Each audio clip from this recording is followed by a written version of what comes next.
All right, Abby, are we on? Yes. Oh, good. Good evening, everybody. This is Ryder Warren with Northwest ISD. Great to see everybody. We are here at Northwest High School. We're in our studio, as we always are. We've got Abby Franklin behind the camera tonight. Abby, this is the first time you've been with us, isn't it? I've been here a few times. Have you? This is my first time in here with you. Yeah, this is the first time hearing the cameras? Yes. Well, good. And Abby, you're a senior at Northwest High School, and you are trying to get to OU or Oklahoma State? University of Oklahoma. University of Oklahoma. All right, good luck with that. All right, and then we have Robert back in the, we have a student, Robert, 12th grader, senior on audio. So Robert, thank you back there. So guys, great to see everybody. We love coming over to the studio, especially when students are here running things, and Abby does a great job with the program, and we appreciate her and Robert coming and helping us this evening. Guys, we've got a really good presentation. We are continuing. If you remember from last week, we started our conversations about the bond that's going to come, the bond election that's going to come in May 1st. And we've got a lot of the same people that we always have. Angela Scott is here, and she's going to be monitoring your questions, and we're going to be answering questions as many as we can.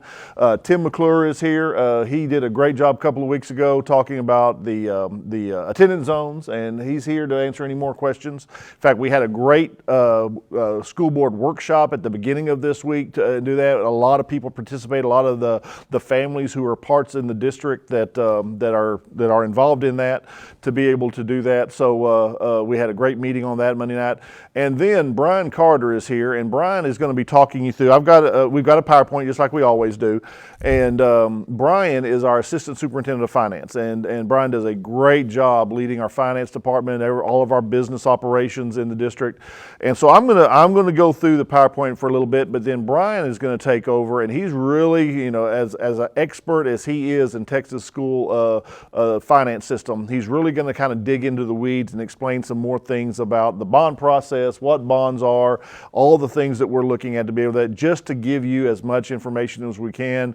And then guys, especially, and we do have some, Tim and Brian, I believe we've got some bond talk scheduled in the community next week.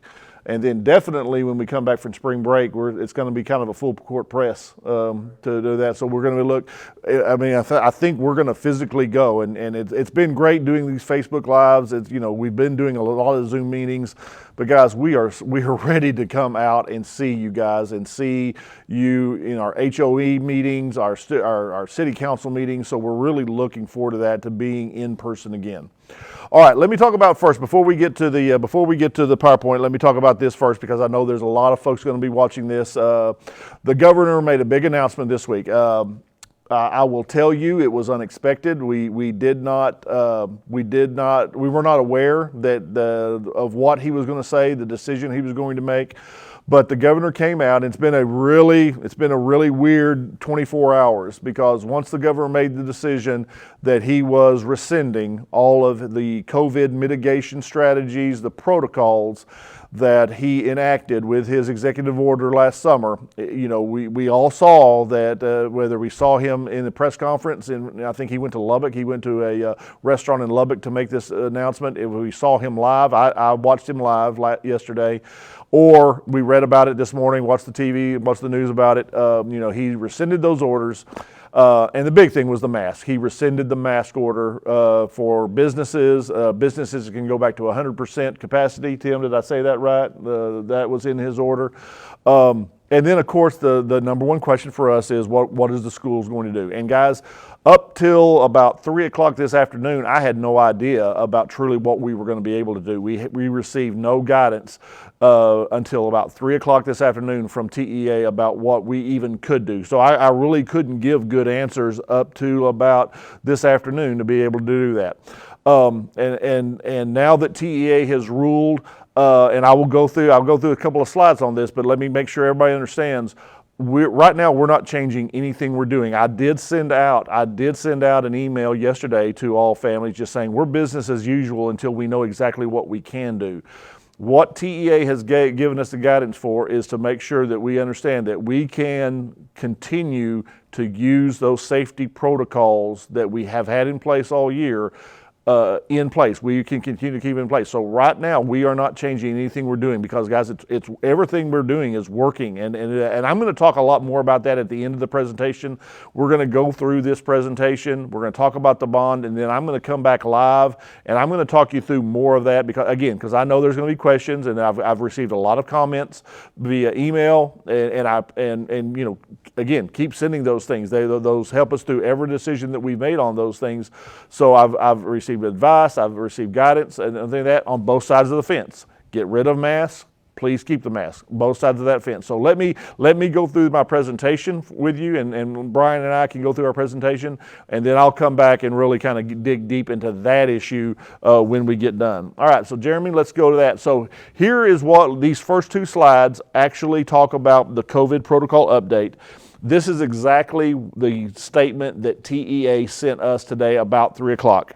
A public school system's current practices on masks may continue unchanged. Local school boards have full authority to determine their local mask policy. So that the protocols that we've had in place, the governor's order did not affect. So we're going to, again, right now, we're going to keep those in place, and I will explain more about that here in a minute. Now, one very piece of good news that we got concerns our staff. And guys, one of the things that made me most nervous about the governor's order was that most of our campus staff, up to and including our teachers, have not been vaccinated. All public school teachers, maybe even private school teachers, maybe all teachers in the state are part of one group to be vaccinated. They're called the 2A group. We are on, as a state, for vaccination groups, I think we're on 1A and 1B. And there's actually a 1C before we get to teachers and staff and school staff and everything like that in the 2A group. But what we have learned today is the Department of State Health Services announced today that educators and school support staff are eligible for vaccines immediately. So for all of our staff who choose to do so, again, up to and including teachers, will be eligible hopefully in the next week to start getting vaccinations. And again, we'll talk a little bit more about that. All right. So a couple of things from the past. Attendance boundaries, again, if there's any families, if there's anybody who participated in the board workshop this last Monday, thank you for doing that. We appreciate that. Tim McClure has done a great job, again, leading the committee through these changes. And for those who are interested, for those who are impacted, we will have the final decision in this coming Monday's March. We have our regular March board meeting this coming Monday on the 8th, and the final decision will be made then by the board. And the board really very much appreciates the participation we've had for those affected subdivisions and neighborhoods. Guys, we're still working through our budget challenges. We're still moving toward the $17.5 million reduction. Well, those discussions will continue. I just want to make sure we're on that. We've got a good plan in place. We're going to have a really solid budget next year that supports our children, supports programs, supports staff. And that, again, remember what I said yesterday, the most important thing for us is making sure we have that quality staff that we're accustomed to here in Northwest ISD, that they are supported by that budget so that they can continue to support the kids. So we're very excited about that, and we think we've got a great plan in place to get there. All right. So Northwest ISD Bond 2021, and again, this talk is going to focus on the finance side. So we talked last week that on February the 8th, about a month ago, the Board of Trustees voted to call a $745.7 million election for this coming May. And again, you remember we called one last May. It was canceled because of COVID. We tried in November to do that. The bond was rejected. And then we have come back to the table after a lot of work with community members and stakeholders. And we're going to try again with the $745 million this May. Okay, most of the reason for the request is about it just centers around, guys, our growth, the needs of the students that are here in the district now, and the kids that we know are coming, from historical numbers all the way through what we are analyzing and what we are predicting to come in the next 10 years. You see where that we are right there, and that is our growth. The bond will be separated by law. Again, remember the new law means that 745 has to be separated depending on which category it qualifies for into 4 different propositions. The school facilities, the capital improvements that we're going to make is Proposition A. That's the larger number. That's the most of the number. The $745 million is in Proposition A. Prop B will be stadium renovations. We have 2 stadiums. The bulk of that money for the stadium is for the old Texan Stadium. That's the original football stadium. I believe Tim built 50 years ago. I'm sorry, 70. So that stadium was built 70 years ago, and there are some things that we need to do on it. Our high school track teams use that. Our middle school football teams use that, and so we need to do some work on those. And then I believe that we're going to look at some lighting issues at the big stadium. And then Proposition C is the middle school recreational facilities. If we are allowed to build middle school number 7, the facilities that need to go to make that a complete campus will be in Proposition C. And then Proposition D are the technology devices we need to buy for our children and for our staff, and the ones that we need to keep updated. That will be Prop D. And again, those categories were created by the legislature that we have to separate into 2. So Brian Carter, again, Mr. Carter does a wonderful job leading our finance department, and we have brought him in tonight to really kind of explain to you the bond process. So just everybody's on the same page, Brian, with how we do these things, especially fast growth districts, how we make the money to put schools to create enough space for kids. Yes, sir, absolutely. Thank you. So, folks, tonight we're going to throw a lot of numbers on these screens, and so I just want to make sure you know that we're going to make this as simple as possible, and this entire presentation will be available on our NISD bond website, which is nisdtxbond.org. So I wanted to start this presentation off just with, if people aren't familiar with what a bond is, just to walk you through some of this. And again, I'm not going to read every word on every slide because it will be available later. But what is a school district bond? So it's very similar to a mortgage on your home. For us to finance construction projects, we sell bonds to investors, and then they're paid principal and interest for those purchases. The payouts, again, in Texas law is required no more than 40 years. However, Northwest ISD currently limits its bond payout to 25 years. So we currently finance those bonds 15 years less than the required allotment through the state. So how does a bond work? So the sale of bonds, it begins with an election to authorize a specified amount. And in this case, it's $745.7 million. And that is the maximum amount the district would be allowed to sell without another election. The school district then sells those only when funds are needed for capital projects. So Mr. McClure and I will get together. We go out and look at what the financing scenarios are for the campuses and projects that are needed in that bond. And then we put together a financing plan and bond sales that collaborate with those needs. If those needs slow, if growth in the district slows, that's been a big question. What happens if growth does not meet the expectation? Then the sale of those bonds would be spread further apart. If that accelerates, then the sale of those bonds would accelerate. And then how can bond money be used? So proceeds from a bond issue can be used for items such as construction and renovation of facilities, acquisitions of land, purchase of technology, equipment, school buses, etc. We'll go over some of this in a future slide as well. And next, so the bond management and fiscal highlights, we want to spend a little bit of time on that and give you an opportunity to learn some more about this. There are 2 Facebook video posts that were posted on March 1st and March 2nd. They are from Jeff Robert. He is the managing director with Hilltop Securities. He has been our financial advisor at Northwest ISD for about 20 years now. And so there are 2 videos that were posted out there. If you have access, obviously, through the Facebook app, to go see those. He breaks down short 2 to 4 minute videos on the tax rate information and what is a bond. And those will also be posted on the nisdtxbond.org website. So some of the highlights within the district itself. So right now, bond interest rates are at historic lows. So what does that mean for a school district looking to pass school district bonds? It does give us the opportunity to sell those bonds at a greatly reduced rate, at absolute historic rates. And it'll flow into the second bullet here, where we also completed 3 bond refundings. And when we talk about bond refundings in school district finance, we're talking about a similar thing that you might do with your home if you go out and refinance your home. So if you do own your own home, a lot of you, myself included, we've gone through a home refinancing process over the last 12 months because interest rates on our mortgages are extremely low right now. And so since 2019, We have done 3 bond refundings at Northwest ISD that have resulted in a savings of just over $50 million and a total savings of $136 million since 2012. So what that means is when we have an opportunity to take existing debt and refinance it at a lower rate, then we take that before the board. We show them what those savings are to the bond. And we've been fortunate enough that the board has carried those out to an incredible amount of savings. And we do sell bonds, the third bullet down, in increments over time to fund those projects. That's what I mentioned before. We work with facilities and Tim and his group to see when those facilities need to come online and then put those bond sales in accordance with those needs. And then we do finance these over 25 years again versus the state law allowing up to 40.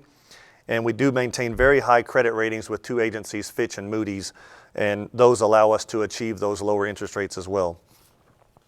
The next one, I realize this is a large bar chart here, but this is just showing you how the fiscal management has taken place with our debt portfolio. So this is Northwest ISD only for the last 10 years, 2010 to 2019, the outstanding debt per student. So what that shows you is how much debt does Northwest ISD have on the books in a per student basis. So the total amount of debt that the district owes divided by the number of students in the district. And so this chart represents 10,000 students in growth from 2010 to 2019, and yet the outstanding debt per student is lower than it was in 2010. And what that should show to the taxpayer is that we're being very fiscally sound in how we manage this debt portfolio through timely sales and timely refundings. The next slide is going to show you the outstanding debt to taxable value. So again, and this is looking at only fast growth schools, and I've defined those down there at the bottom of the slide. There are only 81 districts, so we are one of 81 in the state of Texas that are classified as a fast growth district. And to be a fast growth, you have to have enrollment of at least 2,500 students, which Northwest ISD passed that many, many years ago. We do have to have an enrollment growth over the last 5 years of at least 10%. Currently, Northwest ISD grows at about 4.5% per year. And then you have to have, or a net increase of 3,500 students or more. And so this shows you if we take the total debt that Northwest ISD currently owes and divide that by our taxable value. And what I equate this to in your own home, if you own your home, it's a look at how much do you owe in your house versus how much is your house worth. And so this shows Northwest ISD in other fast growth districts from all around the state, the Austin area, San Antonio areas, the Houston areas, that Northwest ISD is on the lower end of this scale when it comes to outstanding debt to taxable value. All right, so one tax rate, 2 different buckets, and a very important concept to understand as we go through this bond election process. We have 2 different buckets, and we're going to break these down over several slides here. So our total tax rate this year is 1.3363, so $1.33 per $100 of valuation. And that gets split into 2 buckets. Our maintenance and operations is on your left side, which takes up $91.63. And then your right-hand side is the district bonds or the interest and sinking fund where we make our debt payments, and that is at 42 cents. So the main thing to keep here is just keep in mind that these are 2 separate buckets going forward. So the maintenance and operations side, what do we do with that, with the dollars on that side of the tax rate? So those fund our day-to-day operations of the district. A large percentage of that goes to the salaries. The education world is a people-driven business. So as well as facility repairs, bus repairs, school supplies, utilities. On the right side there, within our own homes, it's similar to our small house repairs, cleaning supplies, our internets and TVs. You can read what's there, but our small day-to-day operations. And then the other bucket is our interest and sinking, or our debt service side, which the large part of that is new building construction associated with a fast growth school district. The furnitures, fixture, and equipment that go in those buildings, in those new buildings. Existing renovations, purchases of land for future campuses, and technology as well. So similar on the right to the larger ticket items that you would purchase in your personal world. And now we're looking at our tax rate history. So what is our tax rate history over the last 10 years? So we have remember we have 2 different buckets. So the maintenance and operations bucket is in the maroon color, and the interest and sinking or the debt service side is in the gray color. And so this looks back to 2010. Your total tax rate in the top left was 1.355. And in 2020, the total tax rate is 133.63. So even across 10 years of property values, and we'll talk about that in the next slide, if you've been in Northwest ISD for more than 10 years, your house values have accelerated, but your tax rate is actually right now at a 10-year low. And in fact, the Board of Trustees actually voted in August of this past year to lower the interest and sinking or the debt service rate by 3 pennies. Okay, so no tax rate increase. A popular topic, obviously, with this bond is because Northwest ISD is going to be able to issue these May 2021 bonds without an increase to the tax rate. And how is the district going to be able to do that? And that's these 4 bullet points below this. We do have very strong, really I should put the word very in front of that. We have very strong growth in new construction, both residential and commercial. And you've heard Dr. Warren say this before. I believe when Dr. Warren came to Northwest ISD, we had about 40 some odd active housing developments in the district. And to this date right now, as I look to my right to Tim McClure, I believe we're approaching 90 if we haven't reached 90 already. So in excess of 90 active housing developments, so extremely strong growth in that new construction. We do have rising taxable assessed values out there. So we do have a Board of Trustee that has refinanced our existing debt. And a big part of this is this portion of the total tax rate. So this bucket is not subject to the Robin Hood or recapture program. So on the far right, the graphic I want you to keep in your mind is that shows you the 2020-2021, our current interest and sinking or debt service tax rate is 42 cents. For 21-22, for next school year, when I take this tax rate for adoption to the school board in August, I'm going to again recommend 42 cents. So this shows a tax rate timeline. So this is a great perspective to keep both buckets separate. So the top gray line is the interest and sinking or the debt service tax rate. Your maroon line at the bottom is the maintenance and operations tax rate. And so this tax rate timeline going back looks at the 2019 total rate in the top left was $1.42, of which 45 cents, again a lot of numbers, was the interest and sinking bucket. In 2020's adopted rate in the very middle of your screen, the $1.4663, 42 cents was the interest and sinking or the debt rate. And then the board authorized the $4.63 on the maintenance and operations side, which is what triggered the VAT RE election that took place in November. So if we go to the far right, the actual rate stayed on the gray line, stay with me there, stayed 42 cents, even though there was an unsuccessful bond election. It did not affect that tax rate. What did affect the tax rate when we all received amended tax bills was the unsuccessful VATRE election that dropped your tax rate on that particular component from $4.63 to $91.63. So again, the mindset of keeping these 2 buckets separate, and the bond election this May is only talking about the gray line. Understanding the tax payment. So now let's talk about our mortgage and our taxable values and the tax rate.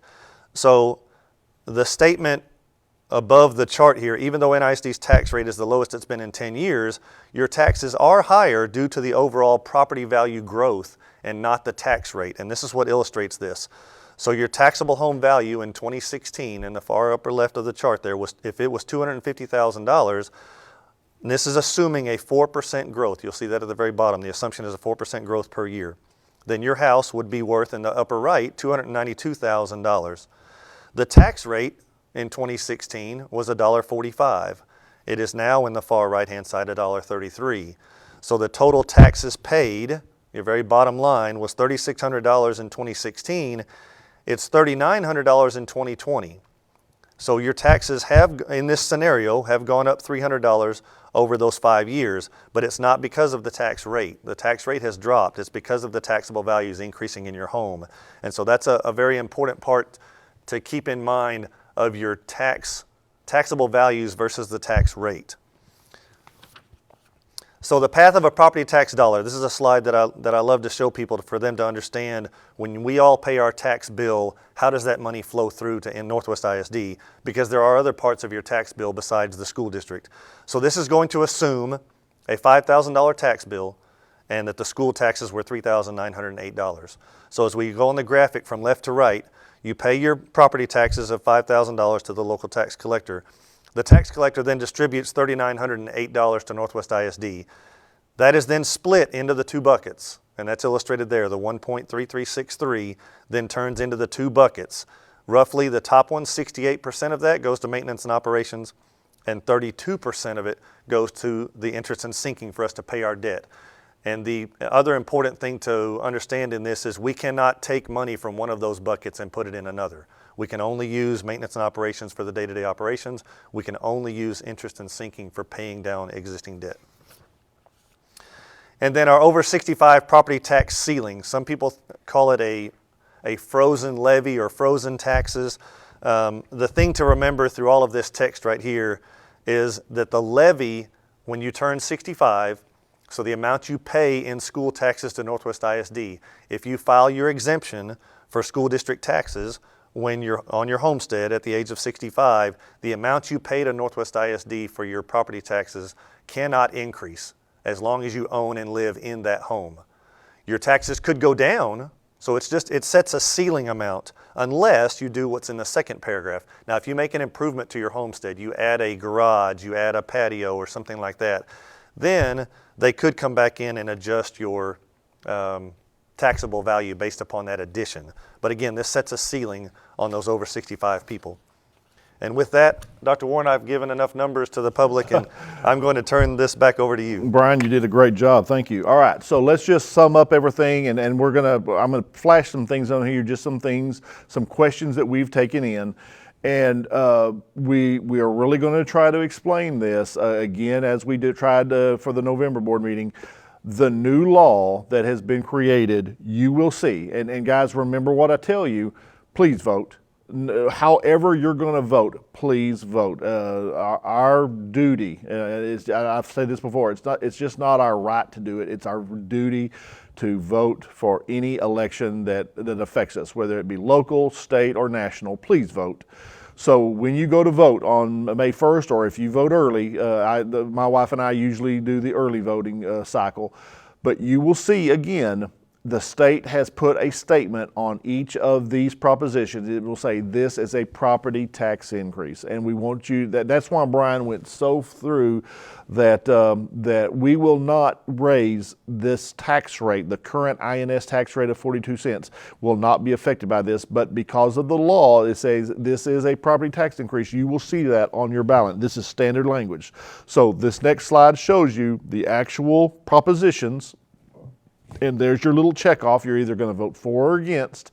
And there at the bottom of each proposition, you will see the state mandated statement, this is a property tax increase. Now, the one issue I have with that statement from the state requirement is if they would have said this is going to increase debt for NISD, that would be an absolute true statement. When we finance things at home, when we buy a new home, when we buy a new car, most of us don't pay cash for those kind of large purchases, so we finance those through our banks, through our local agencies. And that's basically the same thing we do with the bond program for the school district. So we are increasing debt, and that is a very true statement. But just understand, we are going to make sure, and we've already done all the research behind this, as Brian has stated, this will not be a tax rate increase for NISD. We have strong growth in our values. We have the rising of values on that. The Board of Trustees have done a great job refinancing existing debt and pulled that off of our current books. So you will not see a tax rate increase on that, but you will see that statement. And we just want to make sure that you agree with that. And here's just a couple of questions that we've got from our survey that we sent out. A taxpayer saying, I am concerned that passing the bond would raise taxes, although the district said the tax rate would not increase. 60% agreed that they were concerned about the taxes would be raised. So that's why we're harping on those two buckets. And that 42 cents will be 42 cents. If the bond passes in May, that bucket will still be 42 cents. If the bond does not pass, that bucket will be 42 cents. So just make sure everybody remembers that. And again, the question always comes up, how can we fund $745 with no increase in that debt service bond? And again, as Brian said, we are not going to sell. If we sold all $745 of bond in one day, that would probably increase our tax rate because we would be obligated for that full amount on all at one time. But we plan 3 to 4 to 5 years down the road of construction in every bond we have.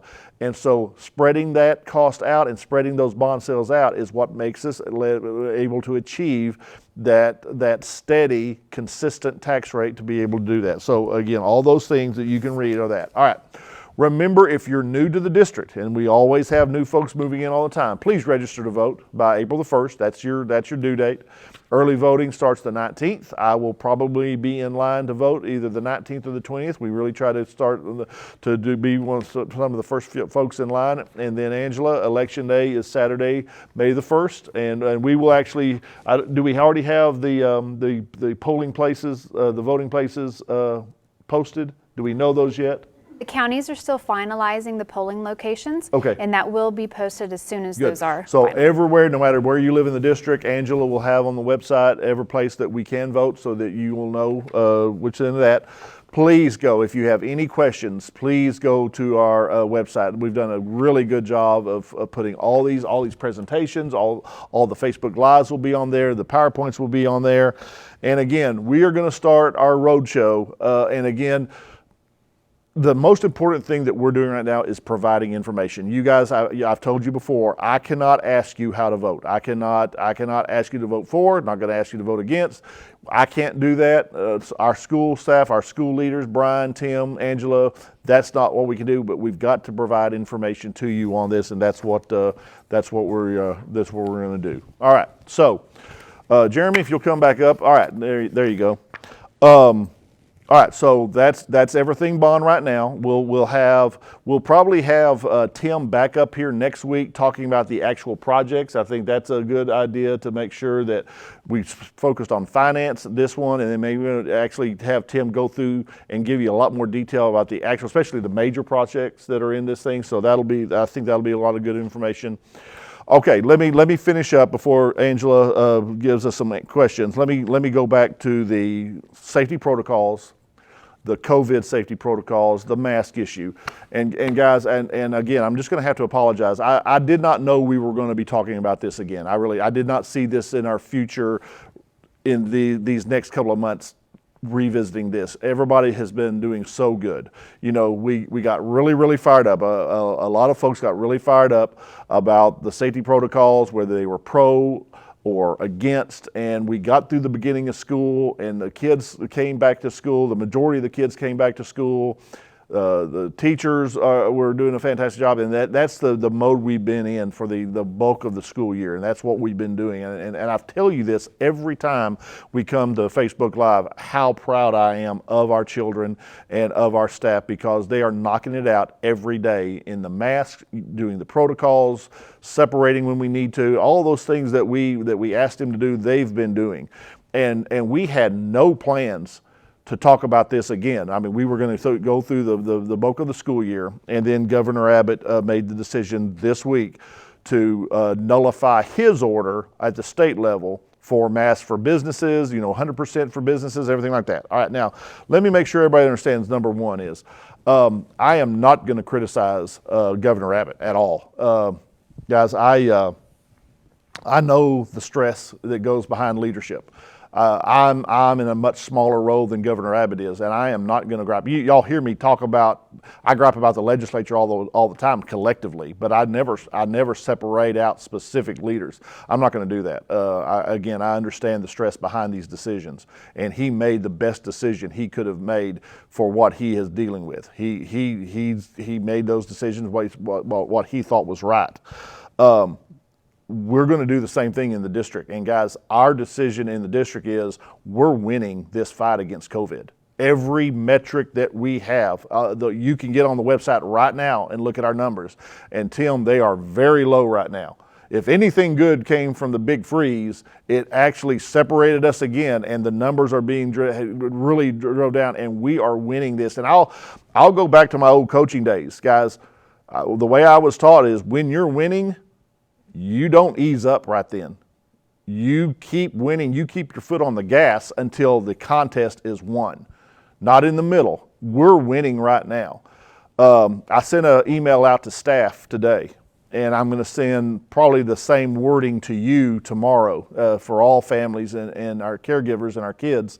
I have one big prayer at the end of this school year. When I send you my end of the year superintendent review of the school year, it'll either be the very last week of school, maybe the week after the last week of school. But my prayer is that the first sentence of that review for you is that we will have no masks the 21-22 school year. That's the only thing we've been talking about, is trying to get out of everything COVID. All right, and guys, we are doing it. We are continuing to do it, but now is not for us. I'm talking about Northwest ISD. Now is not the time to let up of anything we're doing. The kids are doing great. The staff is doing great. And if we can get through, we've got 10 more weeks of school, 10, 11 weeks of school. We've got spring break coming up, and then we're going to finish our last 9-week grading period. If we can handle this, when we get to June, my expectation is I'm going to tell everybody we're done with masks, hopefully forever. And so we've just got to make sure, and I just want to make sure that everybody understands this, and I know it's going to upset a lot of people. I know a lot of people are going to be happy about this. I know it's going to upset a lot of people. I didn't see this one coming. I didn't think we were going to be addressing it there, but it is what it is. So we will address it. We'll answer those questions about that, but we think it's important enough to make sure that our kids are safe, that our staff is safe. The great news from the state is that our staff is going to be able to start the vaccinations where most of them had not. And every medical expert that we're listening to, every health department that we're talking about says that if everything goes as planned, we can truly have that herd immunity by June. By this summer, we can have that herd immunity, which means we can chunk the mask and be around each other and close with each other as we're accustomed to doing so our whole lives. So I wanted to explain that to you.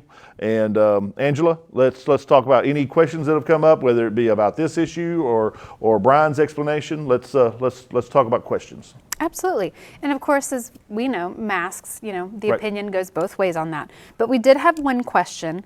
Will NISD allow teachers to take time to be vaccinated without penalty? We absolutely will do that. We've actually announced that. That's a great question. Thank you for asking. Now that we know that hopefully our teachers and all of our staff can start lining up for these shots, we have already made plans. Number one is we're going to give teachers, all staff, up to 4 hours of local leave time, meaning they don't have to use their personal leave. We're all on the clock. Every day we're on the clock. And if we need to take off for a personal reason, we have local days, we have state days that we actually have to use to make sure that we're paid appropriately, to make sure that our substitutes our guest educators are paid appropriately. But we don't think it's right for teachers to have to use their own time to get these things, because they're doing it for work. They're doing it for their commitment to the district. So the teachers, the staff are going to be able to sign up to go to these shots. We're going to give them 4-hour increments to be able to do so. Whether most of the shots now are 2-shot processes. Tim, I think I did read that there's a new shot up there. It's just a one and done. So that's good news too. But we are going to allow staff to, whether it be 2 shots or 1, to take the time off. And guys, even central office staff are going to be going up to and including me. We're going to be on campuses helping fill in for teachers, for other staff members who are going to get their shots. So we're going to kind of share responsibilities throughout the district and be guest educators for ourselves to take other people's responsibilities for those 4 hours to be able to help out. Great question. All right. I love our viewers. They're on asking questions, and other viewers are pitching in and answering this. So okay, well, good. So, they can do it better than I do, so please do. But there's been some discussion on the differences between and what happened in November. So the failure of the bond election in November, Right. and that impact, and the failure of the VATRE election and that impact on the staffing and program budget cuts. Right. So do y'all want to elaborate a little more on? Well, let me start, and then Brian will correct everything that I say. The bond is one issue. The budget cuts that we're going through right now is the second issue. They are not the same issue, and that's exactly what Brian was explaining. We have bond elections on average about every 4 years. And that's what Tim uses to create his build schedule, to either build new schools, to add on to existing schools, to fix up major repairs to schools, whatever his schedule shows. All that is done through the bond election, and if it is successful, That's what produces the money for us to do that. Okay, so that's that one bucket. That's the INS interest and sinking bucket, which is 42 cents right now. What we were asking permission for, because House Bill 3, the way we get paid, whether it be through local taxpayers or the state, how the state funds us, the mechanism the state uses to fund schools, we have been cut. And guys, I've explained this. It's a new system. It's a new law. There had to be losers. Brian explained to you there were around 90 fast growth school districts. 81 fast growth school districts in the state. Fast growth school districts were not winners with House Bill 3. We have been cut in funding. The funding that we have, our budget is never the same year to year. It grows year to year because of the growth that we have in the district. We always have to hire new teachers. We always have to hire staff, and that's our biggest expense is people, because salaries and benefits that we pay them to be committed to our school district and to really get into our programs and our classrooms to be able to do that. So our budget is always increasing because of our growth. I mean, that's just that makes sense. Because we have now don't have the same funding as what we've had in the past, that's why we have to make those reductions. It has nothing to do with the bond. That has nothing to do with bond. We asked permission, called a voter approval tax rate election, to add pennies back. We're not asking for additional funding. We're not asking for more money. We just wanted to get back to the money that was cut by the state from this finance system. And so that is where the VATRE was. That's in direct correlation with the cuts that we're making right now, is because we are now down $10 to $15 million that we usually had. Under the old law, we usually had that kind of money to grow our maintenance and operation budget, to hire staff, to create these programs, to fund these programs. That's what we're having to go back and relook at everything and just change some things that we're doing, change some funding patterns, change some staffing patterns of what we do to get back to where we have a balanced budget, because that revenue has been cut. So those are two separate issues. Brian, anything? I have nothing to add. Okay. No. You both shared that if the voters approve this upcoming bond, that it will not have an increase to our INS, or the bond portion of our tax rate. Right. Someone asked the question, so from what I understand, the new developments in our district will offset the raise in taxes to current residents. Do you want to elaborate on how our tax rate with that passage won't increase? So say that again, Angela. Yeah. From what I understand, the new developments in our district will offset the raise in taxes to current residents. Meaning that since we'll add values. The growth that we're having. Right. Offset the increase? I don't know if I'm quite understanding that. I don't know if she's trying to compare, he or she is trying to compare the value of new developments versus the value of existing homes that are here already. Yeah. The only thing I can say, Angela, we pay individual taxes just based on our values of our homes. So we have a set amount just based on whatever my home is worth, and that's what my wife and I pay our taxes on. What other people pay on, however the appraisal district appraises our home for, they look at other homes, in the area, and they set an appraisal value, everything like that.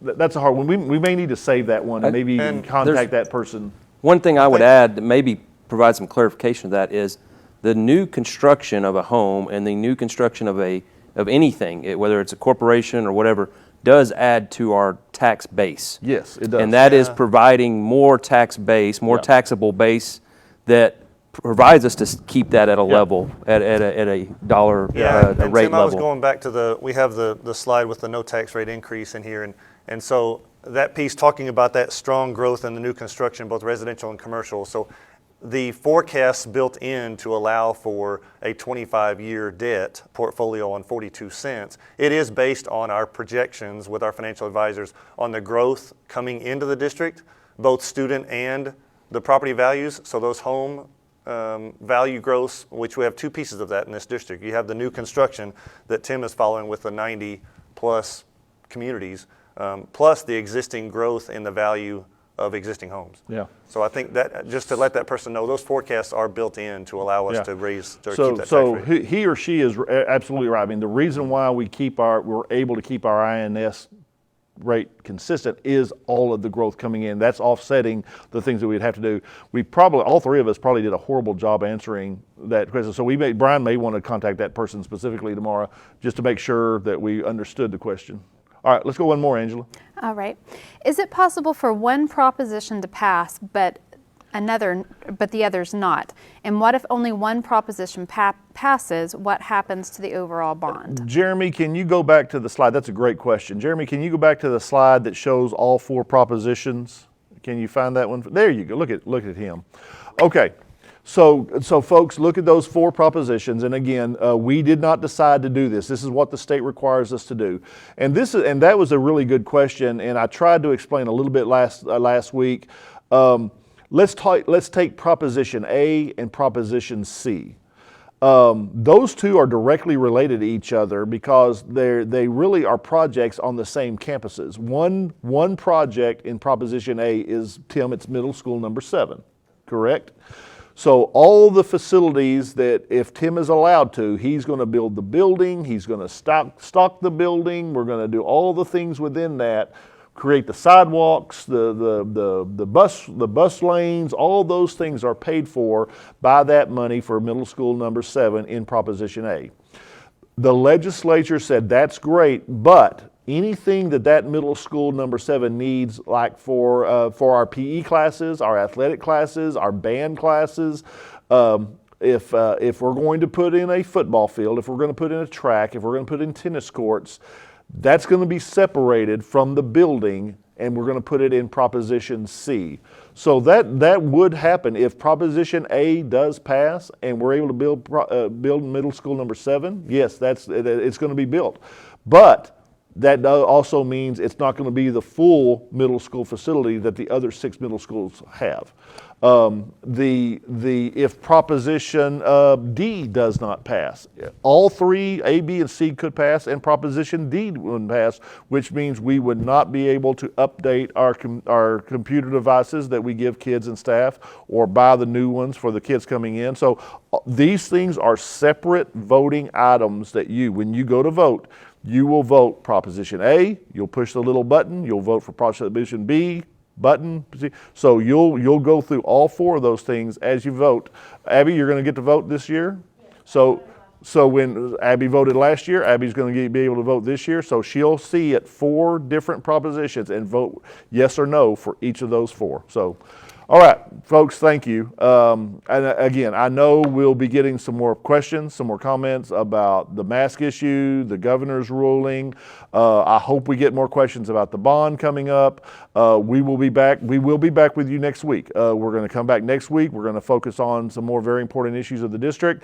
We're going to take the week off for spring break. Now, hear me say this. We're coming back to school after spring break this year. Amen? We're coming back to school after spring break this year, and we're going to finish off. We're going to have a great school year, just like Abby and Robert and the rest of our seniors. You know, we got probably about 1,600 seniors in our district that are really ready to go and conquer the world, and we're going to be able to see them do that. And so we're going to say very good luck to them. So we're going to have a great rest of the school year. We appreciate your support. We appreciate your questions, your comments, and just everybody. Please keep safe, and again, just know that we appreciate you. Thank you.